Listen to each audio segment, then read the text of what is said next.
ये आ गए हमारे सादिक बाबा।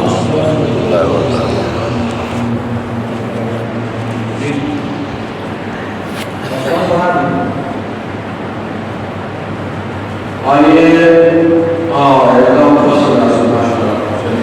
अल्लाह ताला आप सबके नमाज रोज़ा और खासकर ये इत्तेकाफ में जनाब बल्लू इब्न हमीद साहब की तशरीफ फरमा है। अल्लाह के इबादत और इबादत के बाद फरमाए।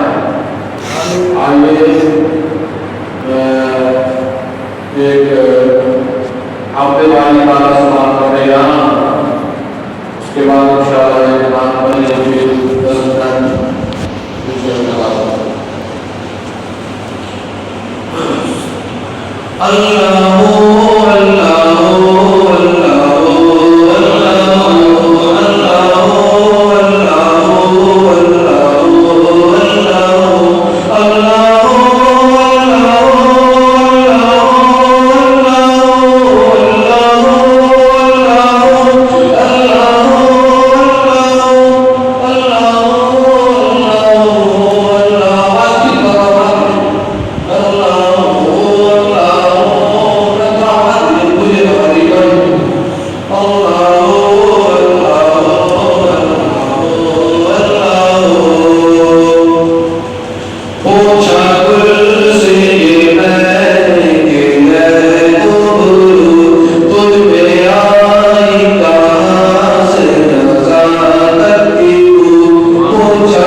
चमन चमन की दिलकशी गुलों की है वो ताज़गी है चाँद जिनसे शबनमी वो कहकशां की रोशनी। चमन चमन की दिलकशी गुलों की है वो ताज़गी है चाँद जिनसे शबनमी वो कहकशां की रोशनी।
चले तो पत्नी को मैं कहा किसी ने रोक कर कहा चले और इधर की सांस क्यों है अर्श पर। चले तो पत्नी को मैं कहा किसी ने रोक कर कहा चले और इधर की सांस क्यों है अर्श पर। जरा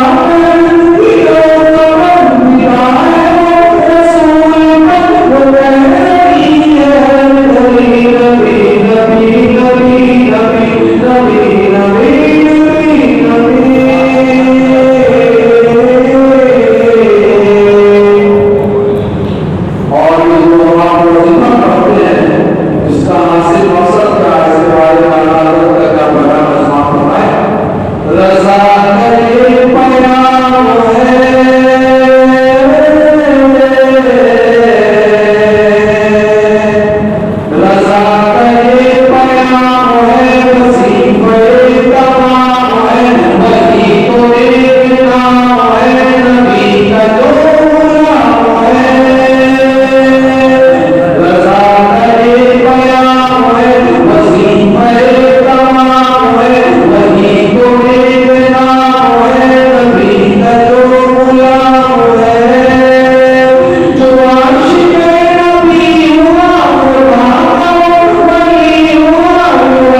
इंसान और जिन्नात को सिर्फ महज ओनली अपनी इबादत के लिए पैदा करते हैं।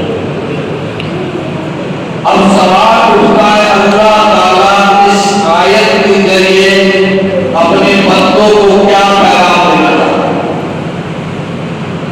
इसमें इल्ला का लफ्ज़ वहां खलकुल जिन्ना वल इंसा लिखा गया। तीन बातें हैं, यानी मैंने इंसान और जिन्ना को पैदा किया किसके लिए? इबादत के लिए नहीं, इल्ला का लफ्ज़ है, यानी सिर्फ इबादत के। अल्लाह ताला ये भी कह सकता था वहां खलकुल जिन्ना वल इंसा लियअबुदून, नहीं, तो अल्लाह ताला ने इसमें इल्ला कहा। इल्ला जो जब लग जाता है तो स्पेशली जो है वो महसूस हो जाता है।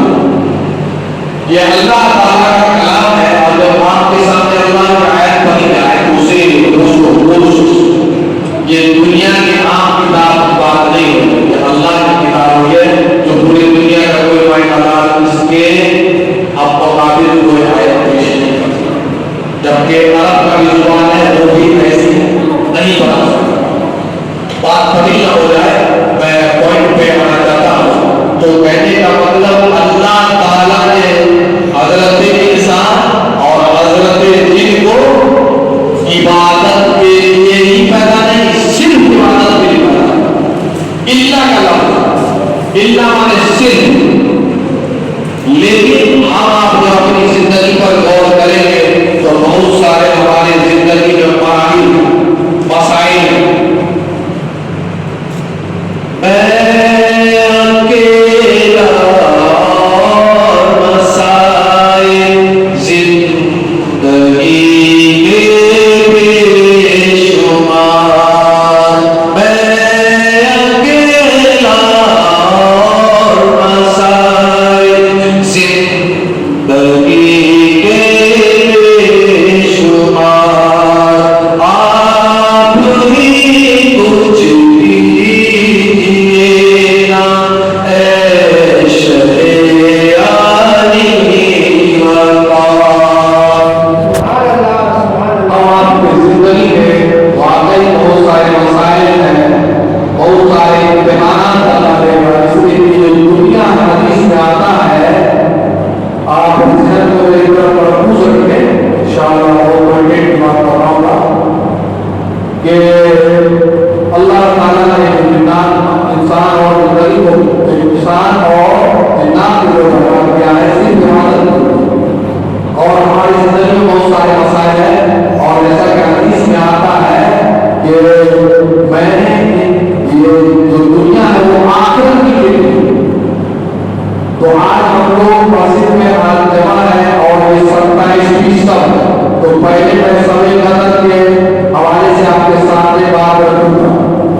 जैसा कि हदीस में आता है, सरकार सल्लल्लाहु अलैहि वसल्लम ने इरशाद फरमाया, शब-ए कद्र रमजान शरीफ के आखिरी अशरा के 7 रातों में जैसे कि 20, 23, 25, 27, 29 को तलाश करो। अब सवाल उठता है, यहाँ तो 21, 23, 25, 27, 29 है, लेकिन आज यहाँ 27 का समय है, सऊदी अरबिया में जो 28 का समय है। तो हम आप लोग ये बात करवाओगा तो आप अलग सभी कदर होगा नहीं। पूरे दुनिया में, पूरे वर्ल्ड में शब-ए कद्र पूरे साल में एक ही दिन आता है, ये क्लियर है, इसमें कोई शक नहीं, पूरे साल में एक ही बात है। आप वो जब आओ तो उसके हिसाब से उलमा का इसमें इख्तिलाफ है। बहुत सारे लोग हदीस पढ़ते हैं और डायरेक्ट ले लेते हैं। तो इस हदीस के पसे मंजर में जब गौर करेंगे तो जैसे अदब वाली है वो 22, 24, 26, 28 बाईचांस हो सकता है, कब रहता है तो उस हिसाब से समय का तो कहने हम आपको चाहिए कि आप रमजान शरीफ में आखिरी असरा 21 से लेकर के 30 तक पढ़ा। तो इख्तिलाफ हदीस में आता है मेरे उम्मत के लिए रहमत है, और रहमत इसलिए है कि जैसे अगर आप एक हदीस में ताक और एक जुज़ अपोजिट वर्ड जो होता है, ताक माने जोड़ और जुज़ माने जोड़, तो जुज़ में भी हमें तलाश किया तो उस हिसाब से बाइस किया जाता है। तो गोया मिला कर ये हासिल था कि रमजान शरीफ में 21 तारीख से लेकर के और बनाएगा जैसा कि सरकारी वालों सल्लल्लाहु अलैहि वसल्लम ने मस्जिद में एहतिकाफ शुरू किया है, तो पहला साल किया वो सवे कदर में, फिर आपने उसमें नहीं पाया, फिर आपने दूसरा असर किया, उसमें भी आपने नहीं पाया, फिर आपने तीसरा असर किया। तो आप सल्लल्लाहु अलैहि वसल्लम चाहते तो बता भी सकते थे कि इसी तारीख को है, लेकिन अब आदमी जो है अगर बता दिया जाता तो उसी दिए वाला तो उम्मत का लॉस हो जाता, इसलिए बताया नहीं गया। उसका वजह भी आप सल्लल्लाहु अलैहि वसल्लम ने बताया कि इसका जो वजह जो नहीं बताया गया वो कुछ लोग आपस में झगड़ा कर रहे थे। अब आप समझ सकते हैं कि उम्मत में जो झगड़ा अक्सर हो जाता है इस बात को लेकर, वो बहुत ही खतरनाक। इसी झगड़ा की वजह से जो है सभी नद्र की जो बहुत बड़ी रात है, जैसा कि कुरान में 30 पारा सूरत नद्र में अल्लाह ताला फरमाता है, इन्ना